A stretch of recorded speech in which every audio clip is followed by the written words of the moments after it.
surely we could talk about Star Wars, Luke. Here's my question again about Star Wars. Do you think this is going to be like a Revenge of the Sith thing? Because obviously Revenge of the Sith, Phantom Menace was garbage. Attack of the Clones was garbage. Revenge of the Sith came out, everyone's like, you know what, that was pretty okay. But the thing is, it was still kind of garbage, but everyone's like, you know what, it was better. So do you kind of think we're going to have that? So if everyone, well, some people were okay with Force Awakens. Basically, like, the main problem with Force Awakens is people just thought it was kind of like sort of pointless because it was like just a rehash. And then obviously so much of that stuff was then, made irrelevant by The Last Jedi. And, The Last Jedi was much more, I mean, again, The Last Jedi was like polarizing in a way, but still a lot of people didn't like it. A lot of Star Wars fans didn't like it. And then you have, of course, The Rise of Skywalker, and there's more of an implication that it might actually be, well, there's no implication. We don't know. But do you think it's going to be good or bad? Bad. Yeah, well, I mean, why do you think it's going to be bad? That's my question. Because it's Star Wars. Okay, yeah.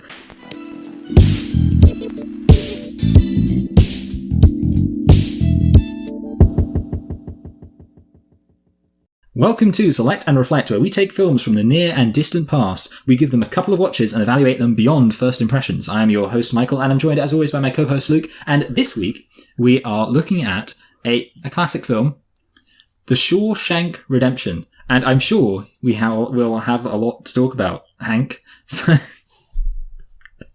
wait, Chelsea. Remember what I kept calling Hugh Grant Tom Cruise?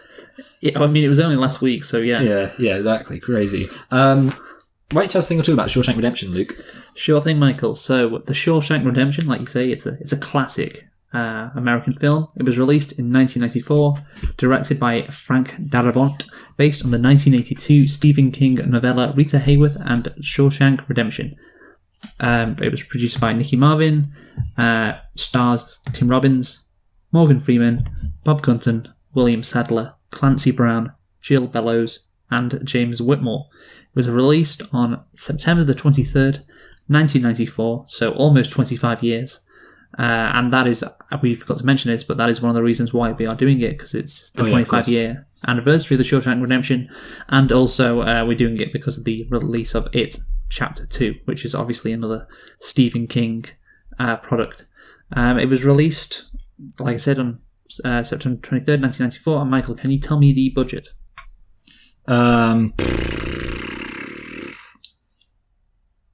18 million. Not a bad guess. 25. Just a bit more. And can you tell me how much this made at the box office? 193 million. You don't sound very engaged with this question, Michael. Sorry, okay, you know what? I mean, I just feel like I have no idea. So it's like I don't feel confident in my answer, and I also feel like I'm so ready to be wrong that I struggle to be invested in presenting it, because I just feel like sometimes I let the whole team down. I mean, it turns out I've been doing the wrong intro for the last over a year, so I just feel like I've got to really make amends for everything, and I just know that if I get this wrong, I'll be kicked off the podcast for good. You're overreacting. Then it will just be a co-host. Okay, it's only 58 million, so you are horrifically wrong, but it's okay. You're still on. Don't worry. Okay, good. Yeah, so, by the way, just a bit of background on this. So, at first, The Shawshank Redemption was a box office disappointment. It only earned 16 million during its initial theatrical run. But it went on to receive multiple award nominations, including 7 Academy Award nominations. Didn't win any of those, unfortunately. And it got a theatrical re-release because of it. And combined with international takings, the film box office gross increased to 58.3 million. Also, over 320,000 VHS copies were shipped throughout the United States, based on award nominations and word of mouth, and became one of the top 10 rented films of 1995. So there you are. It is one of those movies where initially... It's the comeback king. Yeah. Well, it's not really a comeback, because it was never good to begin with. It's the come there king. It's a slow burner, really. And eventually in 2015, the United States Library of Congress selected the film for preservation in the National Film Registry. So, yeah, it's one of those movies, maybe the all-time movie which didn't start out well, but over time has just increased so much in popularity. And, imagine that. One of the people who often say The Shawshank Redemption is like my favourite movie, or it's the greatest movie of all time, whatever, and it only grossed $16 million from a budget of $25 million. It's like when Donald Trump ran for president. Everyone laughed at him. But now he's everyone's favourite president. Yeah, he's the greatest president we've ever had. Best deals. Yeah, we are lucky to have him. But no matter how lucky we are to have him, we always need to know whether or not you liked the film, don't we, Luke? Yes. Yes, you did. Yeah, I thought you were going to ask me. Yeah, I did like it, yeah. Did you? Yeah, I liked it too. But did you have nitpicks, Luke? I did. I have two nitpicks for Shawshank Redemption. Okay, I had 5, but there's an interesting a caveat here, which is that 2 of them come in like very quick succession. So yeah, but you go first. Oh, that is a lot. 5. I did not expect that. But anyway. Well, yeah, it was kind of it's weird because it was basically just like 3 moments, but then whatever. Anyway, go. Okay, so my first nitpick. So Andy Dufresne confronts the guard, Byron Hadley, played by Clancy Brown. Yeah, Byron. I remember you had a weird name that sounded like a pen. So he confronts him by asking provocative questions about his wife. Obviously, this is the scene on the roof. Like, instead of just saying, "I can help you, sir," or "I know how to get your money to you tax-free, sir," instead of just saying, "Do you trust your wife?" Like questions like that, which intend to rile up, could rile him up, and but they obviously do. He's nearly thrown off the fucking roof. Like, he could have played that a lot safer. Next nitpick. So this is one I was looking at intensely. Andy Dufresne, he doesn't age for 10 years, and then suddenly, after so he comes into the prison, I think, in 47, and so it must be like 57, where like for that period he doesn't age at all, and then suddenly he ages about 10 years in about 2 years. You see, I was studying his face, and it's like they suddenly realise when they're making the movie, like, oh crap, we need to make him look older, because he's been in here like a decade now. Let's give him some grey hair quickly. There's the scene of him like 10 years later from when he first entered the prison, and he literally looks exactly the same. But apparently, like just 2 years later, he's got really grey hair. So yeah, that's something that they messed up on, I think. But yeah, those are my 2 nitpicks. Yeah. Anyway, so there are 2 really valid ones, and I didn't actually have either of them, so I'll go through my pairs. So number 1, the lawyer, or the prosecutor, argues it wasn't a crime of passion because he shot them, he emptied the barrel into them, and then he shot them twice, once in both their heads, which wouldn't preclude it being a crime of passion. You could do a crime of passion and then at the end be like, and you know what, as part of this crime of passion, I'm just going to shoot them in the heads. I mean, to be honest, if I was passionately angry, that's what I'd do. I'd be like, I'd be like, yeah, I'm passionately angry about this, so I'm going to shoot them both in the head. So I don't know, yeah. And number 2, he doesn't seem like an icy, remorseless man at all. Michael, you're getting confused between the film and the lawyer. So the lawyer's trying to make his case. No, because it's the judge who says. So basically, this is my number 2. So my first one was about the lawyer's argument about the thingy. Yeah, you can't nitpick that. But then my second one was about the judge and him saying he was icy and remorseless. Although I do accept that for the first one, yeah, you could say that was the lawyer, but I don't want to live in a world where prosecutors lie. And I think I'm going to make that the case, 1 nitpick at a time. But as for the judge, I mean, the judge should be in charge of judging people, fairly. And yet he's like, you seem like an icy, remorseless man. And I'm like, no, he doesn't. You liar. You're a crap judge. I want my judges to be able to determine whether or not somebody seems like an icy, remorseless man, Luke. Okay. Next. And this is like right at the end. Suddenly we jump almost to the end with him leaving his last night. He could have blown it all by wearing those shiny shoes. Like, I know that Red's like, hey, how often do you look at somebody's shoes? And that's fine, but he's spent like 19 years planning this operation, and he really wants to wear shiny shoes. But if anybody would have looked at those shiny shoes, they'd be like, why are you doing that? And then, I mean, obviously you could say, well, nothing would have gone too badly for him. He would have just got in a bit of trouble. But then maybe since he'd already kind of set everything up and he'd like hidden all of the things all around, it would have been a really bad situation. I don't know why he felt the need to wear the shiny shoes when he was just planning to walk through shit. Number 4, when he busts through those pipes, every single time the thunder comes exactly with the lightning, which, implies that, and obviously, sometimes lightning can be really close, but usually, I mean, I've experienced lightning many times, usually there's a delay. That's kind of a famous thing about lightning. But in this time, it seems like, I don't know, maybe they've got some kind of massive metal pole outside of their house or their prison or something, because that's the only thunder they seem to get. Thunder that's directly accompanied with lightning. And finally, I'm very surprised that at no point did the warden flick through the Bible. And again, also that Andy Dufresne was like kind of like thinking that was not a likely possibility. Because, if you're a religious person, you'd kind of want to, it's just a casual thing you do. Somebody hands you a book, you sort of flick through it. I would just do that naturally. I'd be like, oh yeah, this book, I like this book. So yeah, I'm surprised that number one, he didn't do it. Number two, Andy Dufresne would think, oh, I know where I'll hide my rock cutter. In a Bible, in the thing that this person has a very active interest in me reading, and could at any moment be like, hey, I've seen you've been reading the Bible. I really approve of that. Maybe I could, look through it and ask you about your favorite verse and look at it. So I thought that was surprising. Yeah. Now, Luke, no matter how many nitpicks we have, films have plots. So what's the plot of this film? Have you already told us the plot? So, The Shawshank Redemption tells the story of banker Andy Dufresne, who is sentenced to life in Shawshank State Penitentiary for the murder of his wife and her lover, despite his claims of innocence. Over the following 2 decades, he befriends a fellow prisoner, contraband smuggler Ellis Red Redding, who is of course played by Morgan Freeman, and becomes instrumental in a money laundering operation led by the prison warden Samuel Norton. William Sadler, Clancy Brown, Jill Bellows, and Jason Whitmore all appear in supporting roles. So there you go. That is the plot of The Shawshank Redemption. And Michael, do you want to kick us off with the analysis of it? Okay, well, first of all, this film's set in Maine, and for anyone who doesn't know, Maine is to Stephen King what Pennsylvania is to M. Night Shyamalan. So I think Philadelphia, more specifically. Yeah, Philadelphia, yeah. But he did that film, The Village, which was also in, because you've got to remember, Pennsylvania's got that weird rural bit that vote for Trump. Anyway, so I have one thing right off the bat. My main thing was sort of just to go through some major moments, because I think that kind of makes sense. But in a more general sense, I was thinking, I honestly feel this film would have been improved if he did murder his wife. Because then it would be more morally complex. What do you think about that, Luke? Because I was thinking, there's a few things you have to change, like obviously the fact that obviously he, gets the guy who could let him off the hook, which we'll talk about a bit later because I've got a few things to say about that. But I was just thinking to myself, it's kind of a bit boring because it's just like, he's a good guy. It's a film about a good guy. What if it was a film about a bad guy though, Luke? Wouldn't that be more interesting?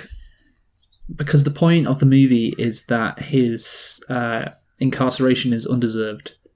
So the point is that he needs to battle through it and still get out on the other side with his with his hope, still with his appreciation for life, and not totally beaten. And if he did murder his wife, then it kind of be like, well, you deserve to have yourself put in this situation.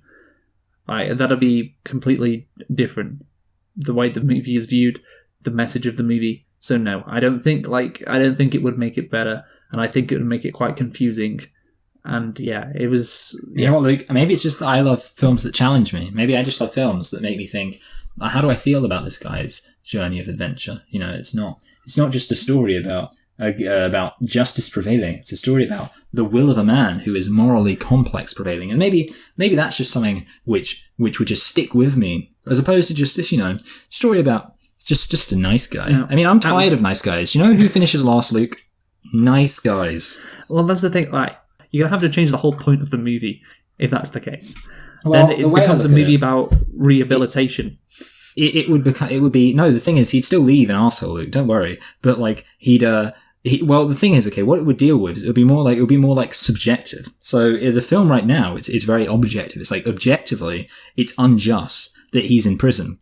And that's why we want him to escape to address the fundamental imbalance in the universe. Whereas in this version, subjectively, he just doesn't want to be there. He's like, you know what, this sucks. I'm going to leave.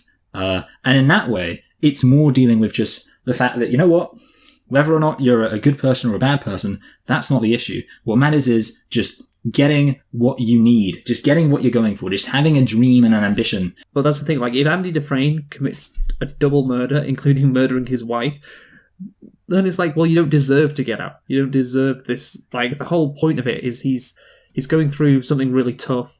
He's trying to beat the prison system, but he doesn't break and wins in the end. He never loses hope despite all the issues that afflict him. So again, it would make the movie so much worse, so confusing, and yeah, I really don't think you've thought too much about this.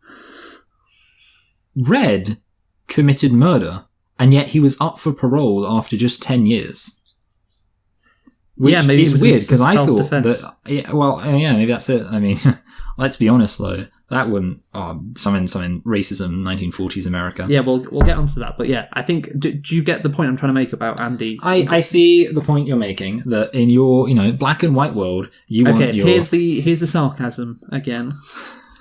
No, yeah. I mean, I don't know. See, the way I look at it, it would just be the themes would be different, and the themes would be more about the personal experience of just not liking things, because sometimes things happen and we deserve them, but we still don't want them. If Andy Dufresne does commit these murders, you just want like a complex, confusing mess. I want the film to be exactly the same, but then also Andy Dufresne killed somebody, and you're just kind of left there to go, I don't really know how to feel about this, because he's really happy, but you know what? He did murder somebody, so what's the message of the movie, Michael? Yeah, what is the message with of this particular movie, The Shawshank Redemption? The message is hope, Luke. You have to have hope in the fact that you can get through life, even if you murdered your wife. It doesn't mean you should give up hope. But you don't deserve to have the hope. Okay, but bad people don't have hope, but he would have an understanding that he deserves to be in this institution. Well, that is the whole point. He doesn't think he deserves to be in there, and he thinks, like, quite rightly, because he didn't murder his wife. He doesn't deserve to have, he doesn't deserve to be fucking raped. He doesn't deserve to be locked in solitary confinement for 2 months. He doesn't deserve that. He doesn't deserve any of this. And if he does commit double murders, I'm not saying he deserves those two things, because those two things shouldn't happen in a prison system, but... That's very progressive of you, Luke, and good save. Thank you. But it's like, of course, you're not going to have sympathy for him, and he's not going to think about getting out and, still remaining human, because he's going to know deep down, and the audience will know that he should be in here. It would be about the conflict between human survival instincts and justice, and how the two go against each other. Unlike your namby-pamby, feel-good film about a guy who gets raped. It is feel good, but that is the essential. The point of the movie. I'm going to bring him a big hitter here, Roger Ebert, who argued, He argued the Shawshank Redemption is an allegory for maintaining one's feeling of self-worth when placed in a hopeless position. And Roger Ebert though was the inspiration for a really incompetent mayor in Roland Emmerich's 1998 Godzilla. So we can't trust him. Yeah. So if Roland Emmerich doesn't like him. He also says Andy Dufresne's integrity is an important theme in the storyline, especially in prison, where integrity is lacking. The point is, if he committed the double murder, he doesn't have that integrity, and he himself would have placed himself in that hopeless position. Are you saying that integrity is integral?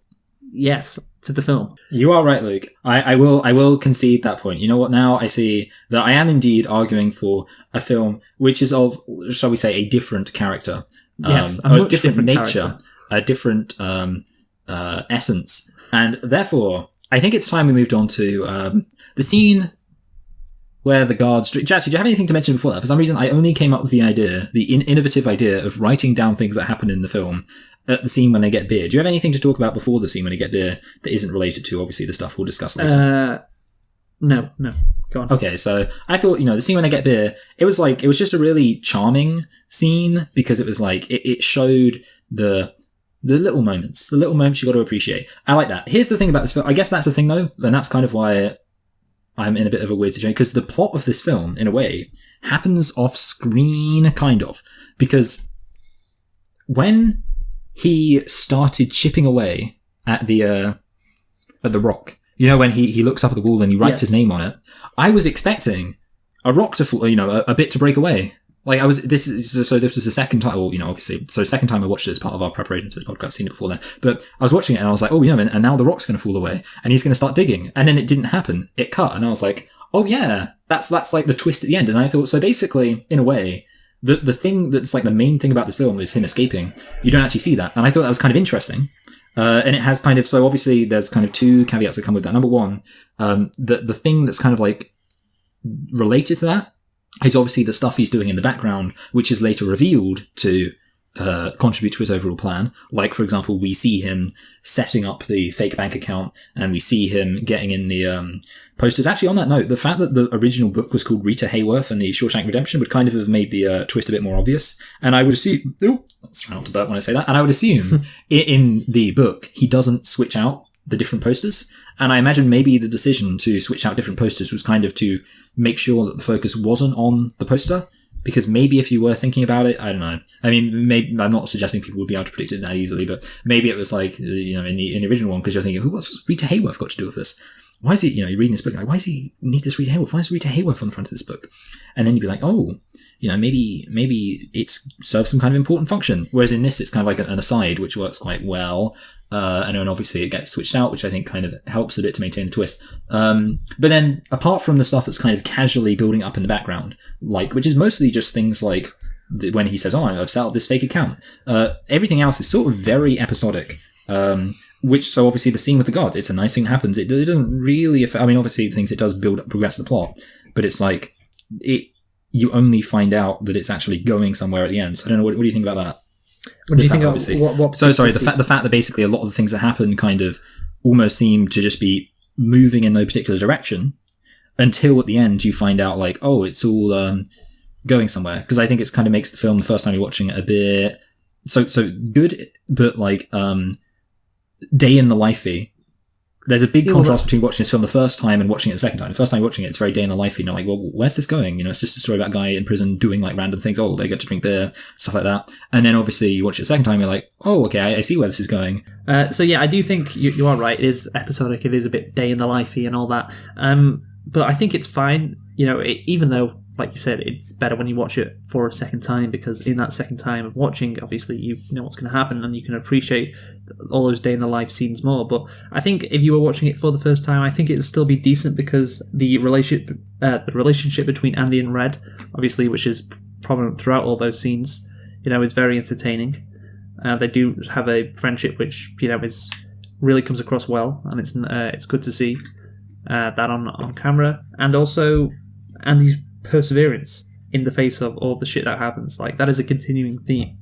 So although, you know, it's like you say, day in the life, I guess the context is almost always the same. Andy trying to rebel against the system, trying to fight the system, trying to make things better for himself, you know, not giving up, not giving in. So that right there, I think, is something that, again, it's most of the scenes are like that. Yeah, on that note, I think, the opera scene stands out. Yes. Kind of more so than any other. It's like just, you know, I guess a kind of pretty maybe iconic scene. I think like it is a scene that kind of like, I don't know, I immediately remember more, and it's sort of a very cinematic moment, and also a moment that kind of feels very powerful. And that kind of does relate to obviously the idea of, you know, rebellion and like Andy? Not. For some reason, when I mentioned Andy, I just had an image of Toy Story in my head, and I was like, am I thinking of Toy Story right now, or is he actually called Andy? And his perseverance, yes. And yeah, that scene stands out a lot. I actually only have one more thing to say about plot, but I don't know. It is kind of related, actually, so I should probably say it, unless you have anything else to say about the opera scene or anything. It's not really an opera. I mean, I don't know what kind of... It's Italian, I'm just going to go music. To talk about the contrast between Andy's view and Red's view, but you go on. So mine is, again, about the way that the film's affected on the second watch. There's one sequence, I guess it's not really a scene, it's a story arc, which I think is damaged on a second watch, and that is... I can't remember his actual name, but Elvis. The guy who looks like Elvis. Oh, Tommy. Tommy. Like, first of all, it's a bit over the top, because it's like he's this nice guy, everyone likes him, and then he, you know, Andy works on him and he works really hard, and then he thinks he's failed, and then he passes and Andy smiles, and then he gets shot. And it's kind of like the fact that it's like just really, it's kind of like the most gut-wrenching in a way, but then it's also like so, in my opinion, like over the top of the way it's like pretty much you get an entire part of the film that's dedicated to it.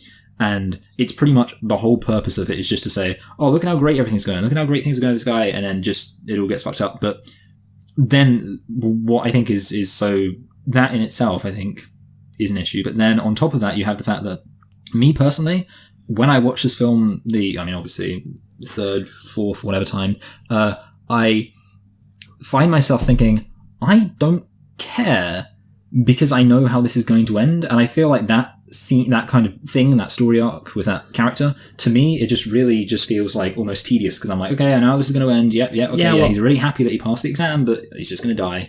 I don't know. Yeah. Yeah.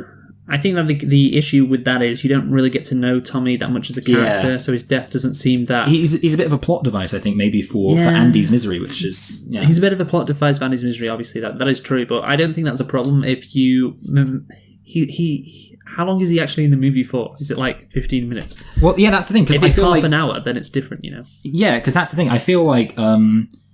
So obviously I feel like, are you saying that therefore it doesn't really make a massive difference because he's only in there for a small amount of time, or are you saying... Yeah, well, to the audience, it's like, oh, he's dead. Yeah. Oh, well, he wasn't in there for that long, you know. He was important to Andy, we know, but, you know, it's like, you don't really feel emotional when he's killed. No, yeah, and again, at least I didn't, you know. Yeah, that's the thing, because, like I say, it feels like the entire reason he was there, like literally everything he does is just to make the moment where Andy finds out he's dead, you know, more sad, which again is, I think, weird because already it's kind of like, I don't know, there's something about it which just feels really over the top sad. Like, whenever I watch that scene, I almost feel like if I was Andy, I wouldn't even know how to, like, process it. And in a way, that's kind of like good because you're like, oh, it's so sad you don't know how to process it. But at the same time, it's kind of like, when a film does that, it's sort of like, it doesn't necessarily have the right impact because you're like, well, I don't even know where you go from there. I mean, you know, because the film has just made me, you know, made this a big part and now it's just over and it's like, well, yeah. Also, I don't know, yeah. Anyway, yeah. Also, I'm just thinking after his death, he's kind of forgotten, isn't he?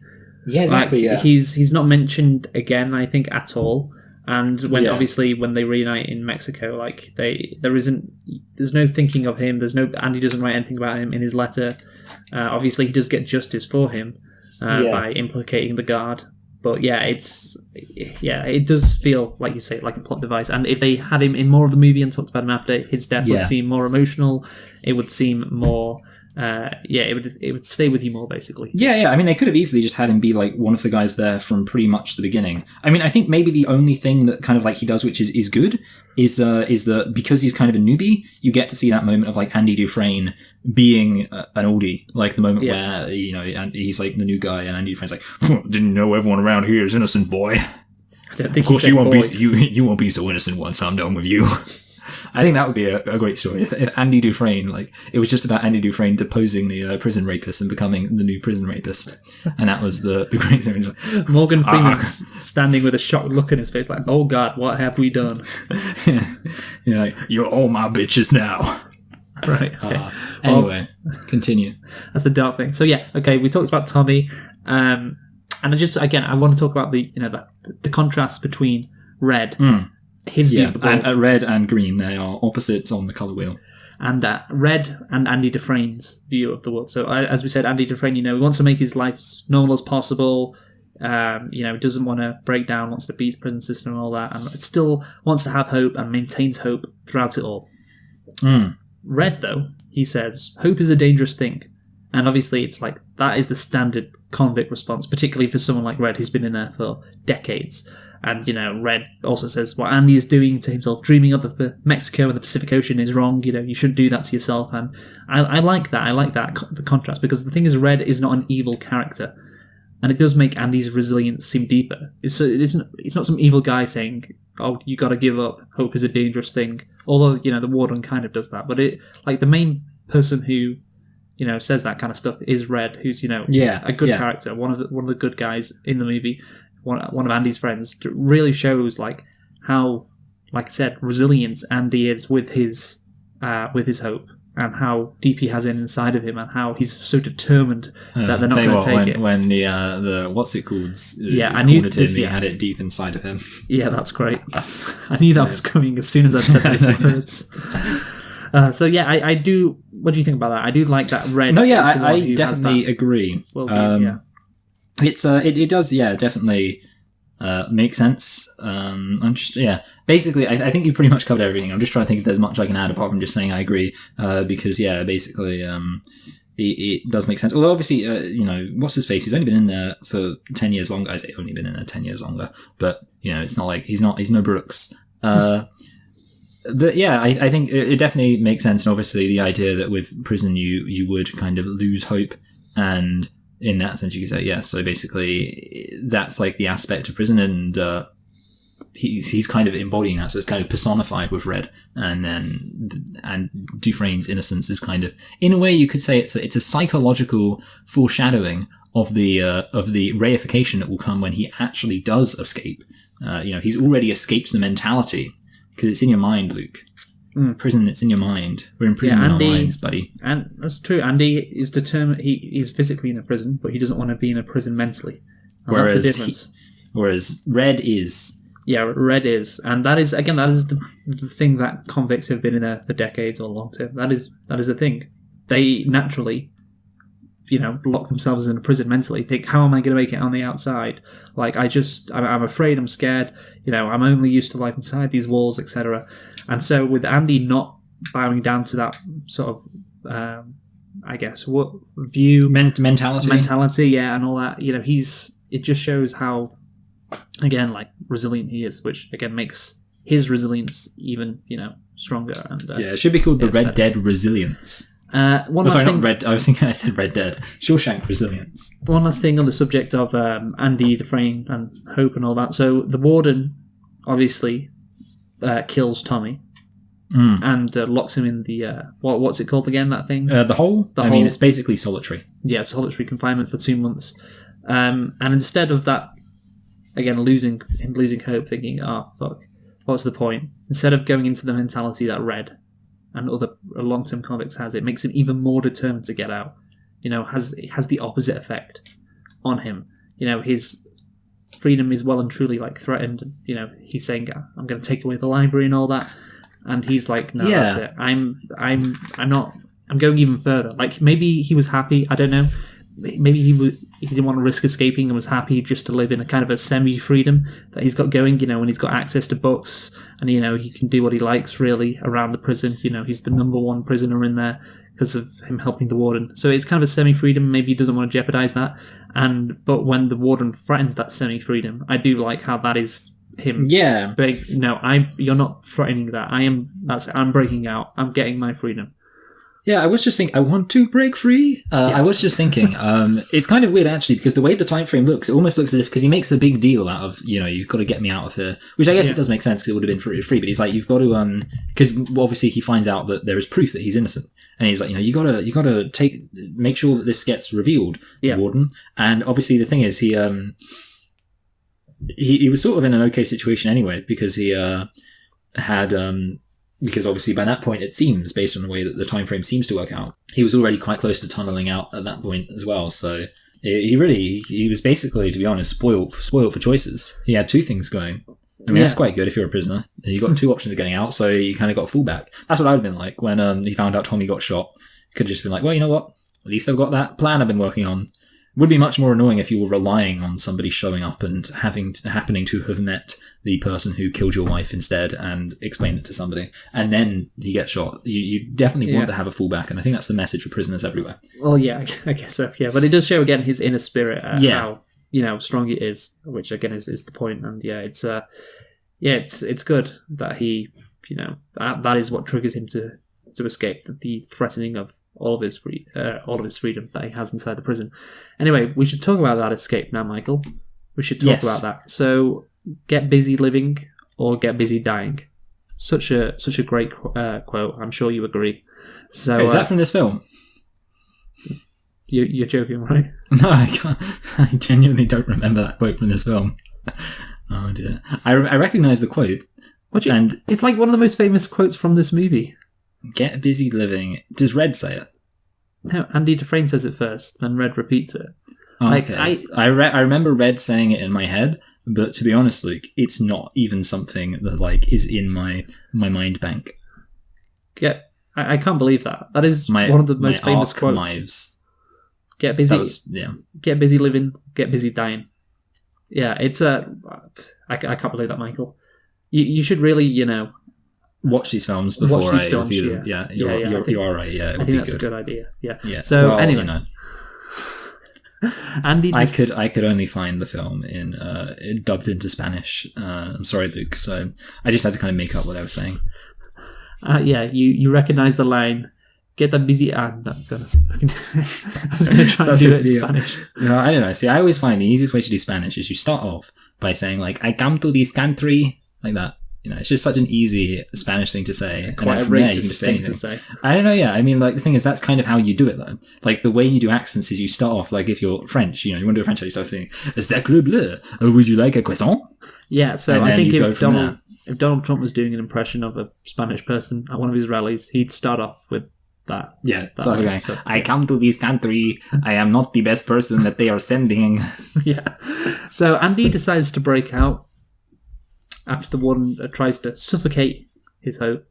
And, like I said, I like how he doesn't give him fights back even harder, I do like how it's all set up in the movie, like he's going to kill himself. You see from Red's perspective, then the reveal is he's not there. I really do like that. It's executed really well. And obviously, then the reveal of the tunnel, one of the all-time great shots in movie history. One of the all-time great tunnel reveals of movie history. Yeah. That is true. And I think, one of the great shots. Would you agree? It is, yeah. It makes it look very deep. Yes, he sticks his hand in, the warden, and the way it cuts away just at the right moment from the tunnel's perspective and shows everybody's shocked faces. And the music as well in the background. It's such a good piece of cinema. And really, you could just watch that again and again. Really, really good. Andy's plan in general, I think this is the best part of the movie. This is my favourite part of the movie. I don't know why. I just really like when people execute plans and it all works very well. Are you saying that you love it when a plan comes together? I do. Is that your audition for the A-Team? Yes. So Andy's plan, it covers all the bases, the poster, the rocks in the yard, stealing the money, the warden's shoes, suit, waiting for the thunderstorm, all of that, which is really clever, and obviously it makes sense they could get away with it. There's nothing that I think, well, that's a bit far-fetched. I'm like, no, that all works really well. Then after he escapes, steals all of the warden's money using that fake alias he set up to launder the money for him in the first place, and implicates the prison guard and the warden. Just an absolute perfect plan. And obviously it works because he's laundering money from the warden, and the warden, it makes sense that he's laundering money because obviously he's meant to be the bad guy. It's like the way he escapes and the reasons for his escape, I just really like it. I think it all works really well together. And to pull off something like that, where there's a lot of, because think about it, you're going to have to plan this escape out if you're writing this, and you're like, maybe that's a bit far-fetched here, maybe maybe the rocks in the yard, but no, it all works. It all works really well. And obviously there's him crawling through the 500 yards of sewage, which is just obviously the metaphor for his entire struggle that he's been in prison. And then obviously the shot at the end when he's in the river with his hands up in the air. Another timeless shot. He's being victorious over all of his obstacles, and it is almost the exact, what's that phrase? The light at the end of the tunnel. It's almost It's obviously it's not light and he's entering a river, but it's almost the exact same thing as that phrase. So again, I just really like the escape and how it's executed, and everything to do with it. So there you go. That is my favourite part of the movie. I agree. Yeah, I 100% agree with you that there is something really satisfying about it's very satisfying, seeing things that were in the past. Something that's set up well. I think that's what it is. When something kind of there's little things which you don't really notice. I think that's what makes a good twist, when it's it's not really drawing your attention to things, so you can kind of be like, oh, I didn't really think about that. In particular, I think the big one was the money thing, because the thing about that is I wasn't even thinking to myself, and most people, I think that's kind of the big thing. Most people wouldn't even think about robbing a prison while escaping. That's the thing. He didn't just escape from a prison. He robbed it. And it's kind of obviously you might think to yourself, well, if you're watching this film, you might think to yourself, oh yeah, he's going to try and escape. Because you just think, well, he's in prison. He doesn't want to be in prison. Obviously, he's going to try and escape. That might be your logic. But if you wouldn't think to yourself, oh, he's going to set up this whole thing where he's sending money to a fake account and he's going to straight up just rob the prison and leave with hundreds of thousands of dollars. I think that's just the cherry on top, that he does all that. And obviously that it's something which, again, because nobody would be thinking that. It's even more of a kind of twist. And that was always, I remember the first time I saw the film, I was like, okay, yeah, he escaped. I wasn't my mind wasn't that blown by the fact he escaped, really. I mean, it was reasonably blown, but not hugely blown. I think largely because to me it was I thought to myself, well, you know what? He has got a rock cutter, and they say that he's not going to be able to tunnel through. But to be honest, do I really trust the opinion of this random red dude? But then, when he shows up and he's like, hey, I've got all this money, so give me that. And I was like, oh wow, he really he pulled a real hustle, and that was just great. Yeah, again, I think overall, you're right. He does take it up to another level, because I remember the first time I watched this movie, I can't remember when, it was when Red says, at about the time the guard was looking through the tunnel, there was a man that nobody had ever set eyes on before walking into a Portland bank. And I was like, oh wow, what's he doing here in this bank? It was like, oh, he's stealing the money that he laundered. Yeah. Oh, have you ever heard that song, She Ain't Got No Money in the Bank? Well, take that, but switch the genders and make it the opposite way around, and it will describe the amount of money that Andy Dufresne has in the bank. The audacity for him to do that, and it's like that's what we're recording this podcast on. Yeah, that's great. It is really you're right. It takes it up another level. He doesn't just escape from the prison; he robs the prison. Wow, that's him really getting back at the prison. That's system. like, I don't know. You know those like mind expand memes or brain expand memes. Yeah. Like that's what I kind of think of that when I think of like escaping from prisons is like a small brain. It's like so the small brain's like going to prison for robbing somewhere, and like the big brain is like robbing the prison. And that's Andy Dufresne. The even bigger brain is owning the prison. That's true. Yeah. He then buys the prison, because you can't have private prisons in America. Oh yeah, and then he could. I think that would be good. I think they should make like a sequel, which is like basically about his fall from grace, where he becomes part of the system he hates. I guess really what that we've learned from this is that I really just want Andy Dufresne to be a dickhead. So what is it? Who hurt me, Luke? I want Andy Dufresne. I guess because Andy Dufresne's such a nice, like two-dimensional character, and he represents something, and he's not very complex, and you for some reason just have an aversion to that. Yeah, I really do hate just nice guys. I really am. Like basically, if the incels ever got a hold of me, oh boy, the things they do. Anyway, so yeah, I don't. Yeah, but I think. Do you have anything else to say about the Escape? No, yeah, I guess. Yeah, it is satisfying, like you said, but it's also like a fantasy as well. Like if you don't make this about a prison escape, like imagine somebody has a very shitty job and they're like working, 9 to 5. Well, just very long hours, and they don't have very good pay, and they hate their boss. Like that is the best thing they could do. So hold a minute. What you're saying, Luke, is basically that this film is like the scene in American Beauty where Kevin Spacey quits his job. That's what you're saying. And blackmails his boss. That's the thing. He does do that in American Beauty, and that's hold it, Luke. What's wrong with black males? Shut up. Because, like, you imagine it as a fantasy. Like, I'm not going to just quit this job, but I'm going to somehow fuck over the my boss. I'm going to like steal his money, and obviously, the warden ends up committing suicide, which is probably not what a person would fantasize about. But I guess it's just considering the warden did commit murder. It is the cherry on top and all that. Yeah. But yeah, so I guess it is very satisfying. It's the ultimate fantasy that Andy Dufresne does, and that's why I guess people love it. And the key thing I think we can't forget, which I've said before, is it all makes sense. It all works well. It may be a quote unquote fantasy, but it is all realistic, and I don't think there's anything which I think is too far fetched at all. So yeah, that is the Escape. One of my favorite scenes, I guess, in all of movies, of movie history that I've seen.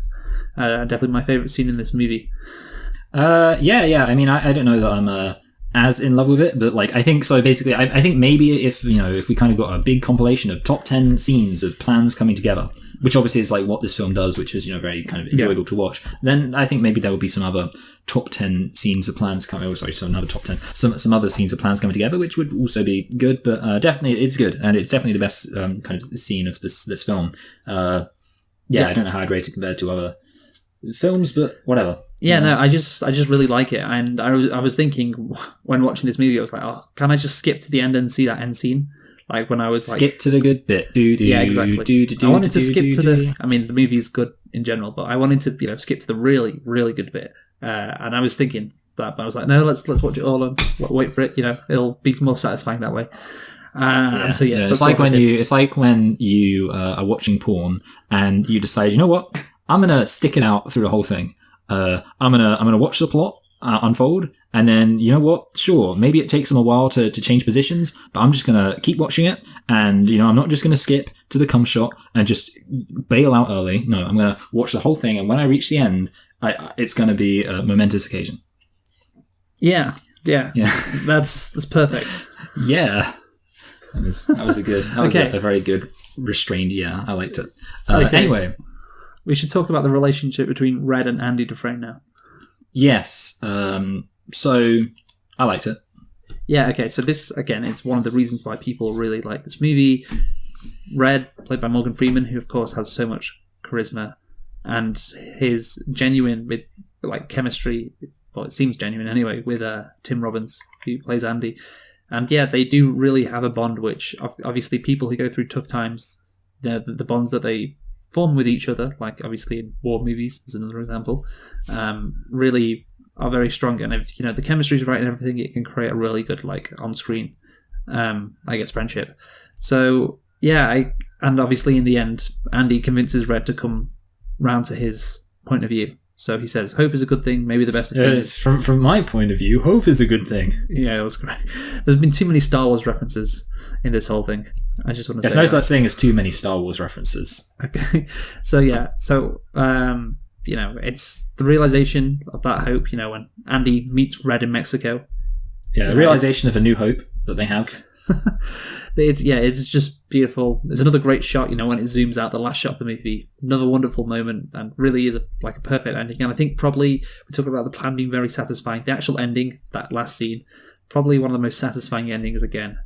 Yeah, although the weird thing about it is, he was like, oh, if I ever escape from here, I buy a boat, fix it up, and then when he finds him, he's fixing a boat, and you think to yourself, hold on a minute, is he just got around to that boat thing, or has he picked it up as a long-term hobby? That's what I found myself thinking. Yeah, I don't know, but yeah, it is right to have him on the boat. He's just living his life basically, doing stuff, and yeah, it's the ending. What do you think it is? Very satisfying. Definitely. I mean, I think it is something it's so. I don't really know what the word is for it. I guess cathartic, but it's kind of. That's it's a good so. word, yeah.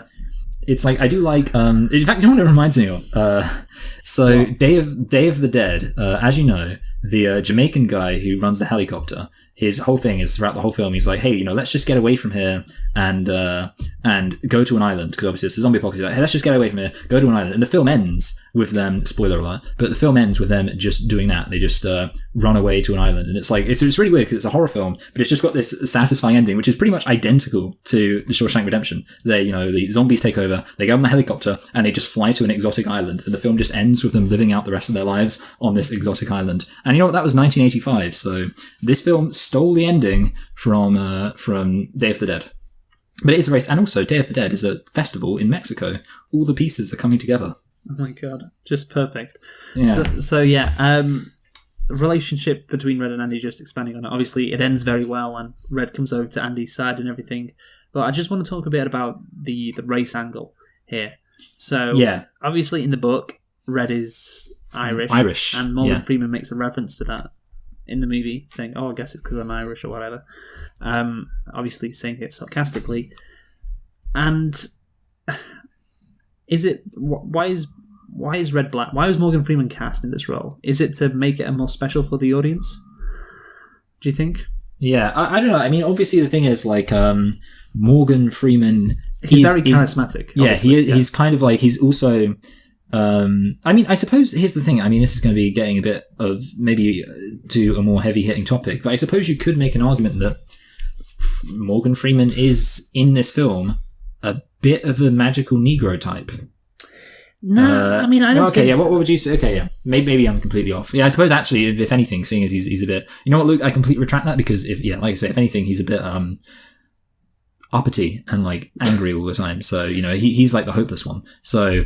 Yeah, yes. I retract my criticism entirely. So, but the thing obviously is, you I guess say the word point is uppity. In jest. Sorry. Yeah. Well, the thing, you know what? See, the thing about the word uppity is, I realize it has racial connotations, but I don't see it as a racial word. I'm very progressive. You don't I just don't see race. Things like that. Yeah. No, I don't see race. I see anybody can be uppity. But yes, yeah. It's not just a white-black thing. Let's not stoop to that level. Let's not make it about those things. Anyway, well, that's the thing. This movie does do exactly that. It doesn't make it about race at all. I was thinking watching this. Morgan Freeman, he's the only black guy in the group of friends that he's in, and all the other people are white. Yeah, I was going to say also it's prison, and obviously prison is a very kind of tribal.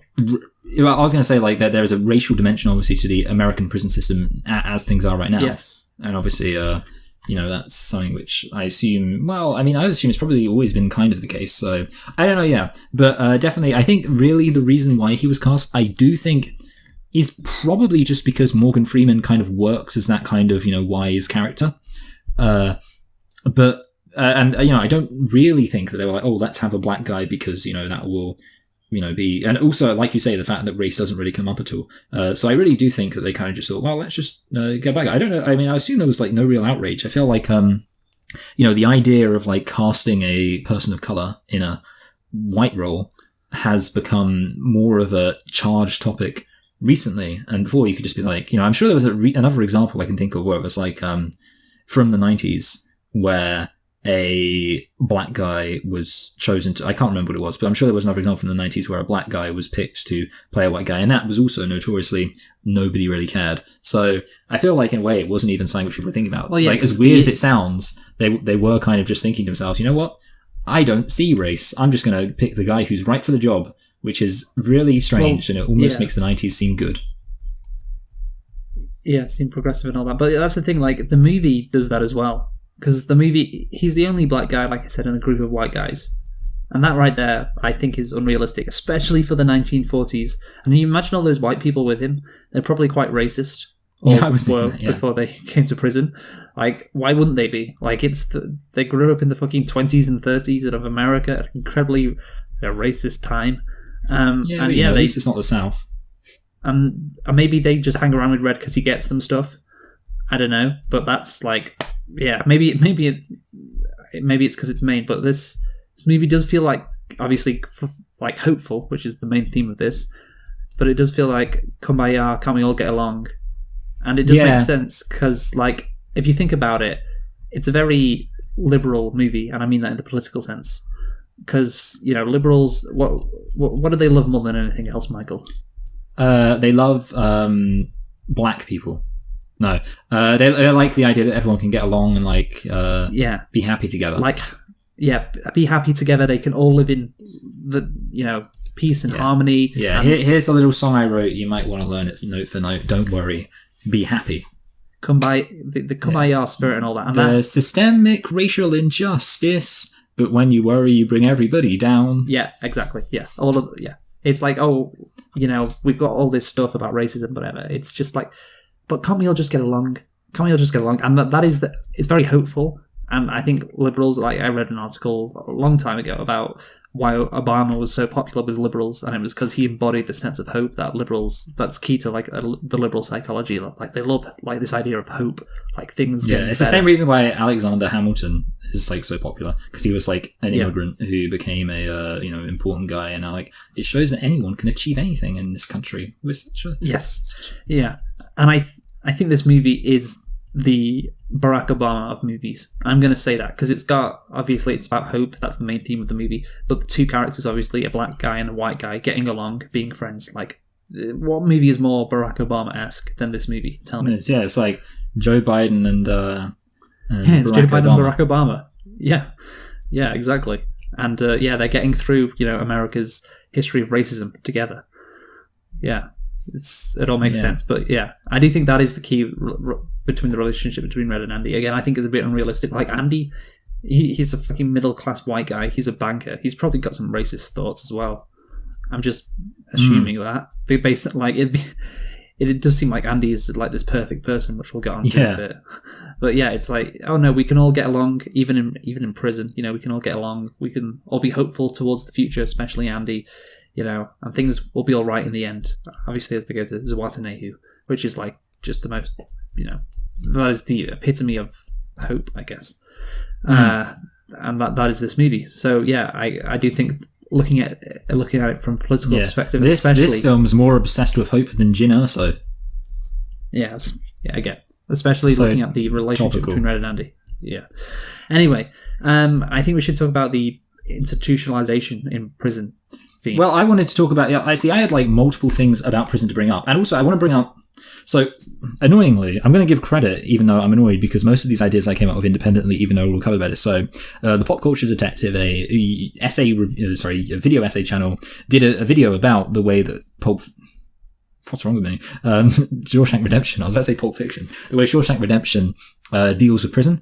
And none of their ideas I've stolen, but I did want to bring up something which I learned from them, and I don't know if you were ever going to bring this up, but one of the reasons why the film underperformed, according to, I don't know, Pulp Culture Detective, he probably sourced an article, is that obviously in the 1990s, being tough on crime was a big thing.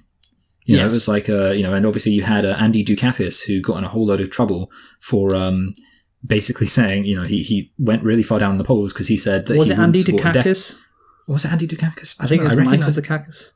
Oh yeah. Sorry, I probably just had Andy in my name. Yeah, sorry, in my head. So yeah, Michael Dukakis, who said that if his wife and daughter were raped and murdered, he wouldn't support the death penalty for the person who did it, and that was considered a huge blunder on his part. And obviously, there's loads of other examples. I mean, The Simpsons are really big on that. We all remember the classic episode where Sideshow Bob runs for mayor because Mayor Quimby let him be released, and then Sideshow Bob runs against him. He's like, Mayor Quimby is soft on crime. He even let the twice convicted attempted murderer Sideshow Bob out from prison.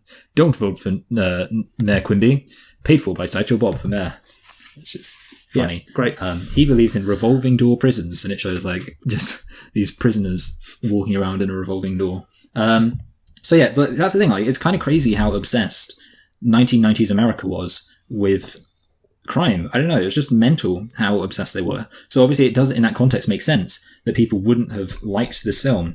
But yeah, I have a few things to bring up. Do you want to do institutionalized first, or in the middle, or at the end? I think this movie, to give credit to it, really talks about the problem with being institutionalized in prison. So Brooks has like a 5-minute little story where he details how bad it is for him on the outside of prison, and it is a unique part of the movie because obviously Morgan Freeman narrates the rest of it, and he only narrates the only non-narration from Morgan Freeman is when Brooks does it, although it is via a letter, but it is in his voice. So yeah, it's just like. It just goes to show, it does it in a very humane way. Like people, I think the issue, especially in America in the 90s, I guess before recent times, is people looked at like people who were in prison, like criminals, as like, oh, they're not humans, like they don't have humanity. But this shows like, this guy, he's been in prison for 40 years. You do feel sorry for him. You do have sympathy for him, even though he's a criminal. And so yeah, that's a really good little bit of the movie, and I think it was really well done. Definitely. I mean, they kind of talk about it, and again, I don't even know if like this concept was like new to people, because obviously in the film, like the prisoners are like, what do you mean institutionalized? What are you on about? Like one of them says that like because Morgan Freeman's like, he's been institutionalized, and someone's like, what do you want about? As if like they find that idea really confusing. And I assume obviously the implication would be that was kind of for the audience's benefit, and it makes me wonder if like, because nowadays I think almost every single random person would be familiar with the concept of, being institutionalized in prison. Whereas it seemed like maybe people weren't familiar with that here. I don't know about that though. It might have just been. But either way, it was definitely really interesting to kind of explore it, especially seeing as obviously they talk about how, he was an important person in prison. He had a purpose in prison. Whereas outside, he doesn't really have that purpose. He's just works a shitty job for a boss he hates and all that kind of stuff. Yeah. No, I guess so. But yeah, so again, just to conclude on that, I think that they did really well with that. And again, it does show the other side of it, that people may have not considered how people who get released from prison, you should have sympathy for them because they've served their time, and they their life can be really shit, and they can have like no meaning, and they can miss it, which is something that again I don't think would got enough attention back in the 90s. Like the important thing not to forget is that people in California are forced to work as firefighters, and then they aren't legally allowed to work as firefighters once they're released from prison because they have a criminal record. Yeah. How about that, Luke? How does that make you feel? Do you think that's good, that people in Californian prisons are forced to fight dangerous fires for practically slave wages, and then once they're released, they aren't allowed to do the one thing that they've been trained to do for 15 years? Do you approve of that? Well, Kamala Harris does. Yeah. Great. Okay, what are your other points you got? Okay. Number one.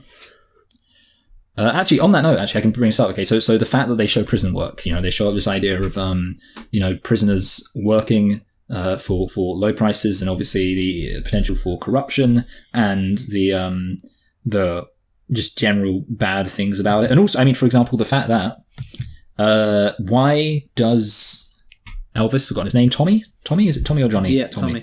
You're so bad with names, man. I know, yeah. Well, those two are similar. I mean, it's not like Hugh Grant and Tom Cruise. They're very similar.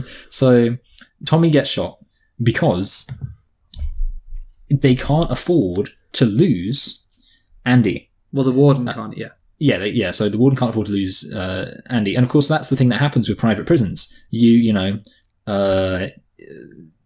Businesses have a habit of kind of whatever they do, they can't really go down. So once you've got a certain number of employees doing your jobs, you can't really afford to lose any of them, and that's why you get in like Texas and things like that, and a lot of places actually, police have quotas. Like it's not just do your job. It's hey, the way we're going to know you've done your job is if you've arrested enough people. And like they're actually like they have these contracts between private prisons and states where the states say in return for you building these private prisons, we're going to make sure as part of our agreement that we fill the prisons up with people, that the prisons remain. And it's like you have these things where it's like the percent capacity that the private prison has to be filled with. And that's obviously, and to be honest, in a way you can kind of say, well, the private prison companies, they've got to make money. And if you're going to have private prison, that's the way it pretty much has to work because it costs money to run a prison. So if you're going to say, well, the prison's going to be for profit, then they're going to go, well, we need this many people in there, otherwise we're not going to make a profit on it. So, and obviously, basically that's almost encapsulated in the fact that this completely pretty much innocent, obviously he was in prison for robbery and stuff, but he was killed because the prison couldn't afford to lose the labor of this person. And obviously then you have all of this kind of idea of the people going out and working, prisoners going out and working for shitty wages and, the corruption. And yeah, it basically shows how it's just bad. It's not a good idea. Although obviously, it's nice in theory because it's like, well, that way the prisoners can like that. It's so easy to put a positive spin on it. And that's the thing. Like, and in a way, the problem with private prison, or let's say not private prison, because private prison's bad, but the problem with prison labor is that obviously, number one, prison shouldn't just be like a place where you don't have to work, because that would be great, but then also number two, it's nice for prisoners to make money. And then number three, you can say, hey, it's rehabilitating them because they're going out and they're working. The problem then becomes when you say we're rehabilitating them, but then you have a really high recidivism rate. Do you know what recidivism means? It's quite a fancy word. Okay, yeah. It's just a nice word to say. Recidivism basically just means the rate at which people go back to prison. All right. So recidivism rate basically means how, Reoffending. Reoffending, that's it, yeah. But obviously, so in practice, you can't make that argument, but it's like an interesting thing, and it is so easy to be like, hey, it's giving these young men a chance to become upstanding individuals by doing an honest day's work, and then you're like, oh wait, you've got a criminal record, so you're not allowed to work once you're out of prison, and things like that. So yeah, I mean, Do you have anything to say about that? No, I mean, I agree with what you're saying. And then okay, so prison rape. I feel like there's a good and a bad here. The good is twofold.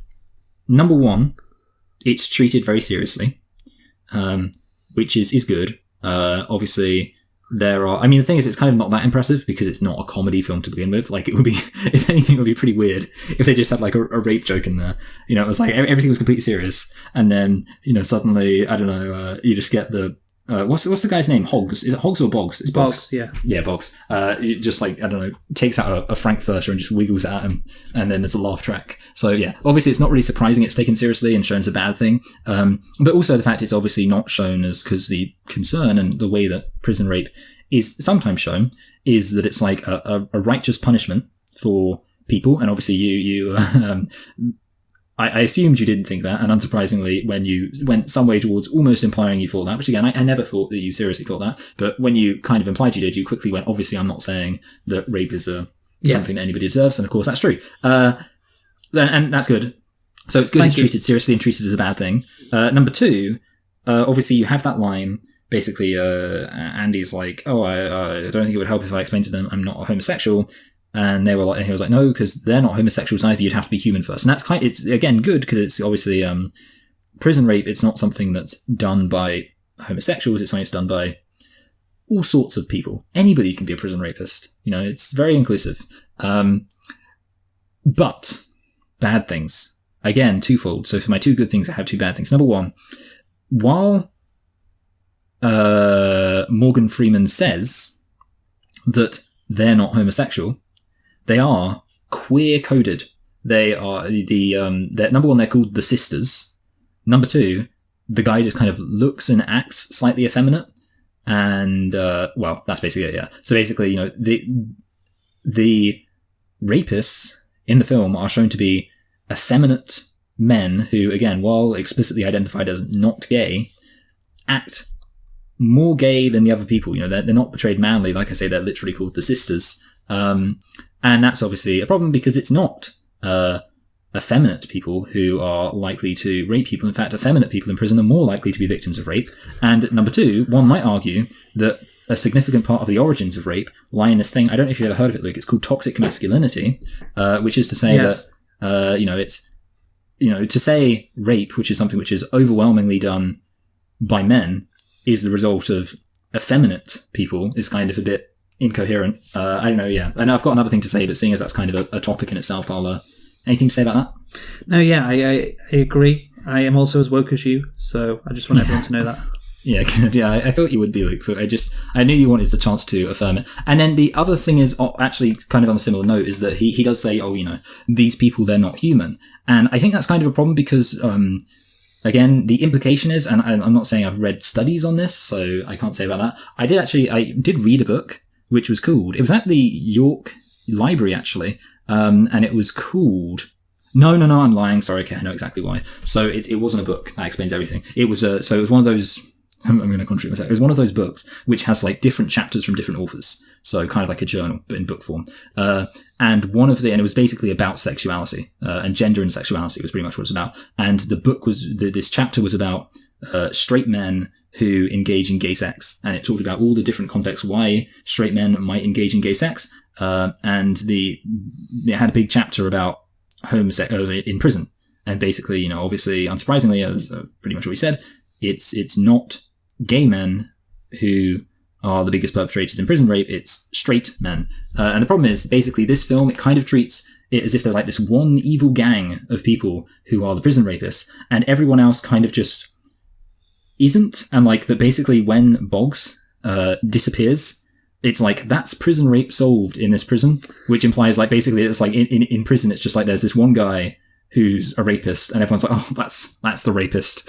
Oh, just don't pay any attention to him. He's just, well, no, don't say don't pay attention, but it's just, every prison's got one. And then it was like, oh, we got rid of our prison rapists, so now this prison is free of an institutional systemic problem in prison. Although also I should add, it might be the case because it's 1940s and maybe things have changed, I don't know. But I just thought that was something I noticed, like the idea that basically it was almost as if this isn't a systemic problem that relates to a lot of men in prison, but rather most of the men in this prison are, and obviously, I don't know, I assume most men in prison are obviously not prison rapists, but like a significant proportion of men in prison are prison rapists. It's not just like one dude.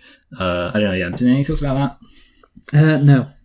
Okay, yeah. You're right, but I don't have anything else to say. Yeah. Basically. So finally, just a very brief on the Boggs guy. You could make an argument that police brutality is kind of shown to be a good thing. I don't know. I mean, this is like a minor thing. This was like the last thing I brought up because it was kind of like another little moment where I tried to bring something critical about it. Because obviously Boggs is, he's beaten up by the police, and it's kind of the officers, and obviously, generally speaking, the brutality of officers is trying to be a good thing, but then it's like, oh, this guy is a bad guy, so he deserves it.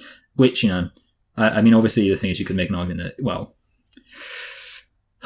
in the grand scheme of deserving things, it wasn't like he was killed, he was just beaten up, and to be honest, he did beat a lot of people up, so really, it's not too awful, but at the same time, I did kind of think to myself, because it was like, I was sort of thinking to myself, yeah, I'm glad he's being beaten up, and I thought, well, maybe I should at least, seeing as I'm feeling that, I should probably self-crit a bit, and as a form of penance, mention it in the podcast, because you do kind of see, like, yeah, good, I'm glad he's being beaten up, and you think, well, I'm seeing something horrible, which is brutality in prisons on the part of the authorities who are supposed to not be engaging in cruel and unusual punishment, and I'm cheering it on, and that's bad. So there we go, Luke. I want to say formally, I apologise.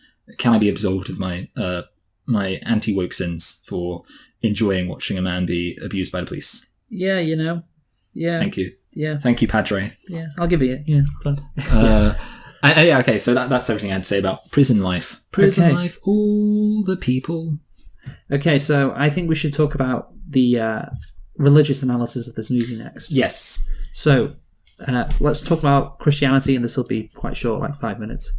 Yeah, because we're mostly going to be talking about Islam.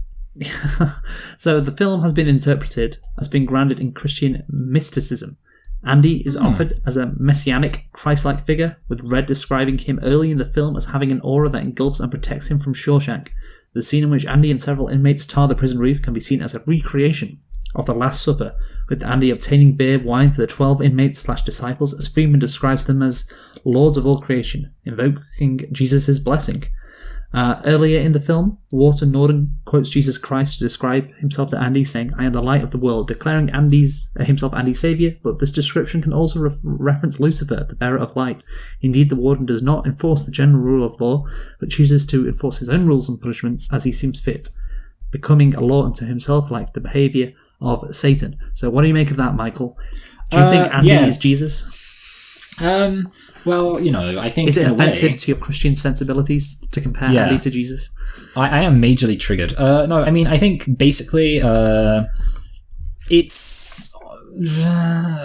well, I don't really think it would be accurate to compare him to Jesus, because I feel like it's kind of like he's not really in control, and he's a bit like kind of... Well, okay, he does have like a situation, but he overcomes bad odds. Whereas obviously with Jesus, it's kind of the opposite. I mean, he was very powerful up in heaven, just kotching in heaven. And then he came down and suffered, which is kind of the opposite to Andy's situation. Although I guess maybe if you were just talking about the end part, you could be, obviously the end part of Jesus where he, appears in the end, you could say yes. But I would kind of think more it's like kind of he's just, a standard Christian. So I do think he does reflect certain ideas which are present in Christianity, but I wouldn't really say he's much of a, very emblematic of Jesus. And for the record, just, I don't have a problem with invoking Jesus and implying somebody could be like Jesus, because, people can be. I mean, as you know, Luke, my name literally means who is like God.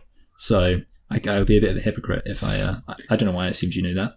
But, well, it's your middle name. Oh, well, maybe that's... Actually, it doesn't really matter. People don't know your second name, so it doesn't really matter if they know your middle name. Does it? I mean, I'd prefer not, but whatever. My middle name is Anthony. Okay. Anyway. But yeah, I mean, so yeah, I do agree there's Christian ethics, but I wouldn't really say that I see him as a Jesus figure, because I just think it's like more of like a passive actor in a way. But yeah, obviously there is like a lot of Christian stuff, some of which is kind of heavy-handed. I think maybe not. I mean, like obviously the fact that you've got this warden who's like you kind of... It reminded me of Frollo from The Hunchback of Notre Dame, who's like also your classic, just hypocritical religious figure. Your classic Christian, like, as they say. Yeah, exactly. Anyway, so yeah, that's that. The warden, as well as being compared to Satan, has also been compared to a worse figure, former United States President Richard Nixon. Norton's appearance and public addresses can be seen to mirror Nixon's. Similarly, Norton projects an image of a holy man, speaking down sanctimoniously to the servile masses while running corrupt scams, like those which made Nixon infamous. So, yeah, he wrote this in 1982 with Stephen King, so maybe this character was influenced by Nixon. I don't know, I just think like there's a bunch of people who are corrupt. There's a bunch of people who abuse their positions of power. And there is a bunch of people who are incredibly hypocritical and use like stuff like the Bible and, being very sanctimonious to kind of shield themselves from the actions that they are taking. So, yeah, that's Richard Nixon. Yeah. And that is exactly. Yeah. Onto Zihuatanejo. Zihuatanejo, I hope I'm pronouncing that right, has been interpreted as an analogue for heaven or paradise. In the film, Andy describes it as a place with no memory, offering absolution from his sins by forgetting about them or allowing them to be washed away by the Pacific Ocean, whose name means peace. The possibility of escaping to Zihuatanejo is only raised after Andy admits that he feels responsible for his wife's death. Similarly, Red's freedom is only earned once he accepts he cannot save or atone for his sins. Freeman has described Red's story as one of salvation, and he is not innocent of his crimes, and like Andy, he finds redemption. So what do you make of that? Is Zihuatanejo a good parable for heaven? Or parallel to heaven, maybe? That's a word. Because I get it, because it's like this... It's like Zihuatanejo, obviously, at a very exotic, exotic place, and it's like, oh, it's perfect, everything's forgotten. Obviously, that's what Andy says about what Mexican people say about the Pacific Ocean, like it has no memory, everything's forgotten. And so it does seem like a completely new, fresh start, and it does seem beautiful. And so, yeah. Yeah, I can see that, because it says in the Bible, actually, I'm not going to remember to quote it exactly, but it literally says that God will not remember sins, and it says, I will have no memory of your sins, basically meaning not only will God let you off from your sins, he'll literally say, hey, I don't remember that. Yeah, don't worry. Hey, did I miss something? Was I looking the other way? Wink. And it'll just direct you on in. So yeah, I think that's a reasonable comparison. I mean, the thing is, the problem with like a lot of these relations to Christian imagery is that a lot of Christian imagery is kind of just basic Shit. things like, well, no, but like I guess you could say kind of uninspired in like the bare bones sense, because like the idea of a nice place to go to that means heaven, is just but it's just like a standard thing. Like anybody could be like, I mean, for example, you can make an argument that, I don't know, Rivendell in The Hobbit is representative of heaven, and that would be true. Or you could say like that West Germany, if you lived in West Berlin, if you lived in East Berlin, would be like, oh, heaven, even regardless of whether or not you think that's accurate. Or North Korea, the place where everyone is perfectly happy all the time because of the glorious leader, or Western Superman. That's like heaven. Yeah, Western Superman. What's so great about Western Superman? It's got a big pier. That's true, yeah. Okay. You're right, yeah. I assume by peer you mean somebody in the House of Lords. Yeah, that's what I mean. So yeah, that's Watanabe, and obviously those are all the Christian analogies. Now, again, not like you said, it's not particularly a big stretch. It's like, yeah, I can see Andy being Christian, or sorry, not just Christian. A messianic figure. A messianic figure. I could see him being compared to Christ, but yeah, it's a bit far. And the same as Watanabe in heaven. It's like, oh, it's a nice place. Oh, does that mean it's heaven? Like, obviously the phrase heaven on earth is, used a lot. Heaven is a place on unless earth. Stephen King was specifically going for that, which I don't think he was, then I think, we shouldn't dwell too much on, the biblical comparisons to The Shawshank Redemption. Anyway, I think we should now talk about the legacy of this movie before we conclude. Yeah. So, the legacy. In a 2014 Variety article, Tim Robbins... Wait, let me just check that I didn't have anything else to say. No, yeah. Oh, didn't you want to talk about... Oh, yeah, no, sorry, I got it. Yeah, I got it. I was going to say, didn't you want to talk about casting? I just realised you spoke about that with Morgan Freeman, and I didn't even notice you were doing it. Okay. So, yeah, in a 2014 Variety article, Robbins claimed that South American politician Nelson Mandela, I don't know if you've ever heard of him, told him about his love for the film, which has been cited as a source of inspiration by several sportsmen, including Johnny Wilkinson, and also, not a sportsman, but or maybe the Duchess of York. Wait, is that the fucking one that won BBC Sports Personality in 2006? Okay, Duchess of York. Yeah, I'm reading it off Wikipedia, and I'm like, there was like what she called. She rides horses. The equestrian. She won BBC Sports Personality in 2006 because all the fucking royal lovers voted for her. I don't know. I don't know. We'll find it out, Michael. Well, for some reason, actually, I don't know why I pressed enter and it's not working. Okay, now it's working. I don't know. Who is the Duchess of York? Laptop. The Duchess of York. She had 10,000 men. Wow, she marched them up to the top of the hill and marched them down again. Sarah, Duchess of York. Fucking, why is she just called Sarah? Let's find out what relation she is. By the way, that was a joke. Can you believe before. that? Oh, wait, what? Actually, what was the joke? Sorry, I missed it. You said the Duchess of York. She had 10,000 men. Yeah. And I said, what a slut. And that was it. That was just a joke. Yeah. Okay, yeah, got you, yeah. Just a joke. So, basically, remember when Prince Andrew... okay, yeah, so Prince Andrew's the one who fucks little kids, right? Yes. Okay, yeah, so allegedly. Yeah, sure. Yeah, allegedly. Wink, wink. Yeah, maybe we should allegedly have a revolution. No, okay, he's not as old as I thought he was. I'm thinking of Zara Phillips, by the way. I'm not thinking of the Duchess of York. But basically, this has been... So anyway, Duchess of York, for the record, is the ex-wife of Prince Andrew. Presumably she was too old for him. Yes. Okay, that's great. So I was wondering why you were talking about Prince Andrew, that's why. But basically, yeah, this film has been cited as a source of inspiration by people, including Johnny Wilkinson and the Duchess of York. From a British perspective, it is... Johnny Wilkinson! It has been the number one film on IMDb's user-generated top 250 since 2008, when it surpassed The Godfather, having remained at or near the top since the late 90s, and in 2015 a YouGov poll found this was the UK's favourite film of all time. So there you have it. But why did it pass The Godfather? Why did it pass So go back to that, Michael. Why is it number one on IMDb's user-generated top 250? Because The Dark Knight, while a good film, possibly the most overrated film of all time. Wow. Well, you know what, Luke? I mean, it's a good film, but like, there's people out there who think it's fucking, I don't know, a good film. The problem is I can't really use a good film as an analogy because all the good films are involved in this discussion. But basically, all the dweebs who are probably incels and identified with the Joker, and were like, I love Christopher Nolan so much because I identify as the Joker, and when nobody listens to me in school and all the girls make fun of me when I wear my dark hoodie, I just imagine putting on my Joker makeup and killing them all, just like the Joker does in that great Christopher Nolan film. And I thought, how can I show how much of a loser Joker fanboy I am. I know. By getting The Dark Knight to the number 1 spot on IMDb.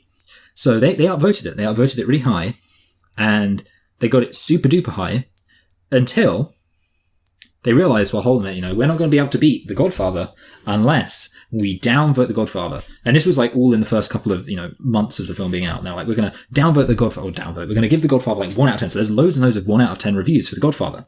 And that pushed The Godfather down, and Shawshank Redemption just rose to the top. Because basically what happened was people were like, hold on a minute, all these crazy people are upvoting The Dark Knight. So The Dark Knight basically went really high because of all these mental fanboys who were just obsessed with it. And then as like normal people started watching it and being like, yeah, it's like a 7 or an 8. Then that's maybe a 9. But then people were like, they were rating it, I mean, there were plenty of people out there who weren't like massive fans of comic books and stuff like that. And, they were giving it, people were giving it 7 and 8s and things like that. And it sort of just naturally went down.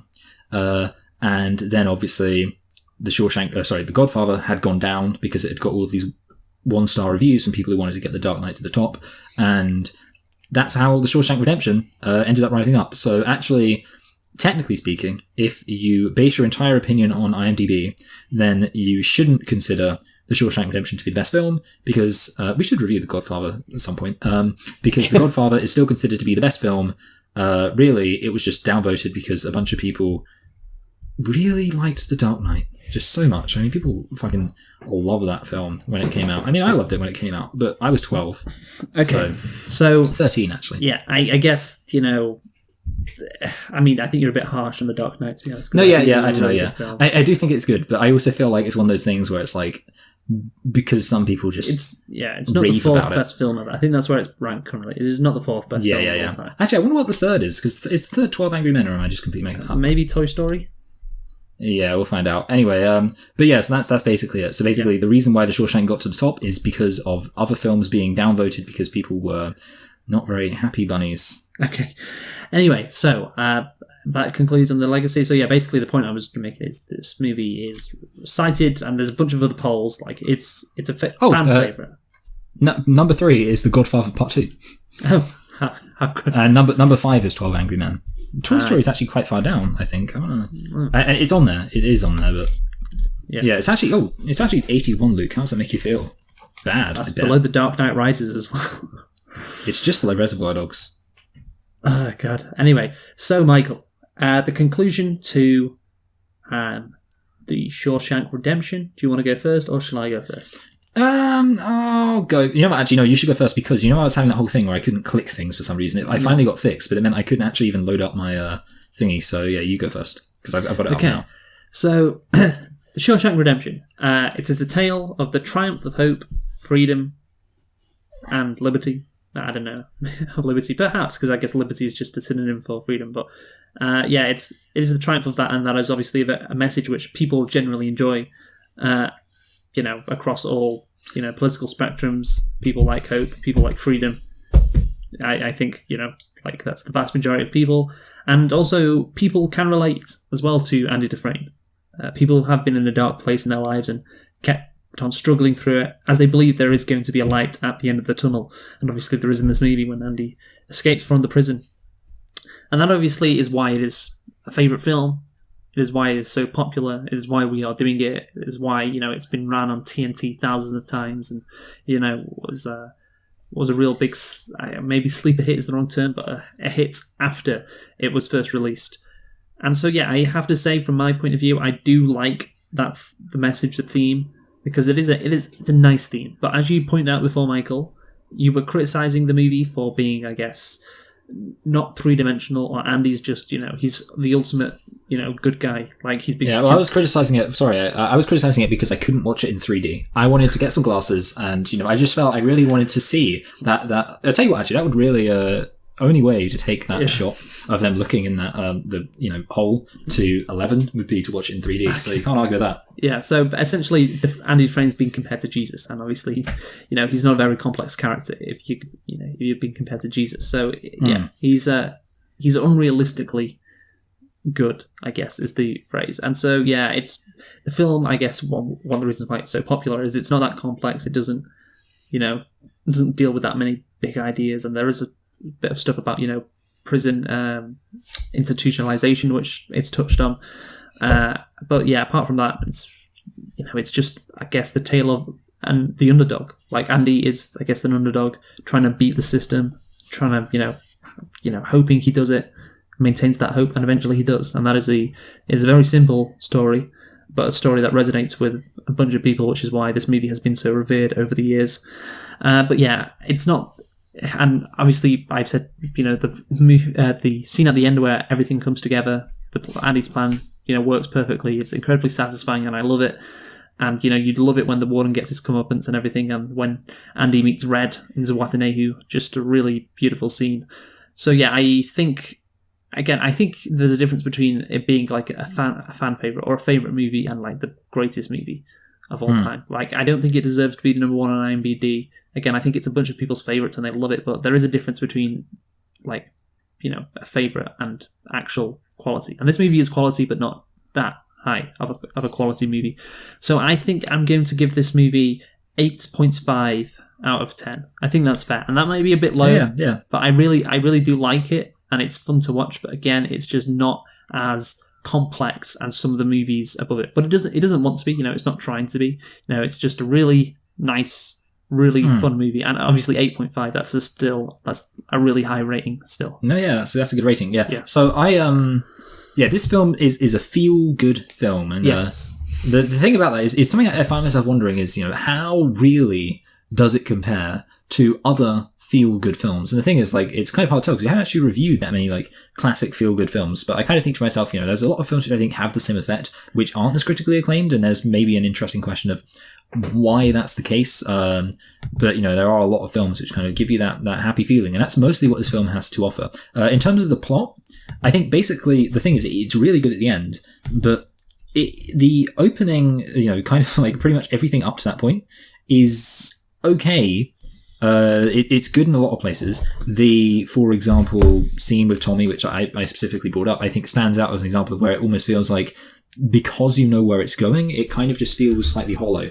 And in general, yeah, I think there is a sense in which it's like the ending's very satisfying, but I don't know if it's really consistently hitting.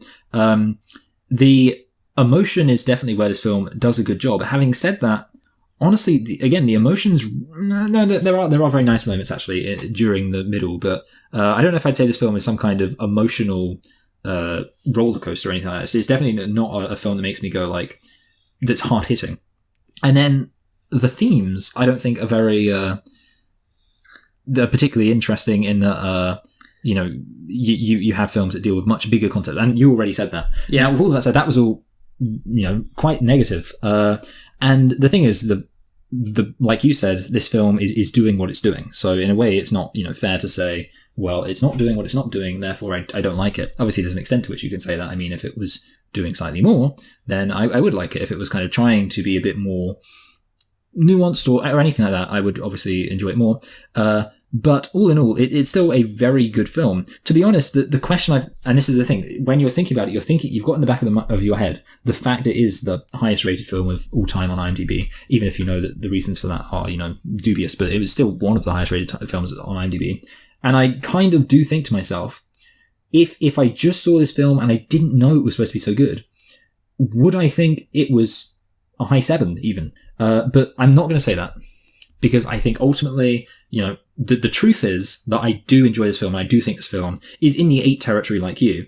But there's a thing in the back of my mind, it's like, isn't that just because I know that people like the film? But I think, well, to be honest, if people do like the film, then it probably comes from it. People aren't usually idiots. So I think, generally speaking, if a film is highly reviewed, it's, it's probably not just that I'm enjoying it because I know that loads of other people enjoy it. There is something there, and it is things like those shots which are really good, those moments which are really touching, like the opera scene. And with all of that said, I am going to put it around Manchester by the Sea, and I got a big question in my mind, which is, I think, because Manchester by the Sea is just has a whole lot going on in it that I think, actually, and that's the thing, okay, this is the main thing.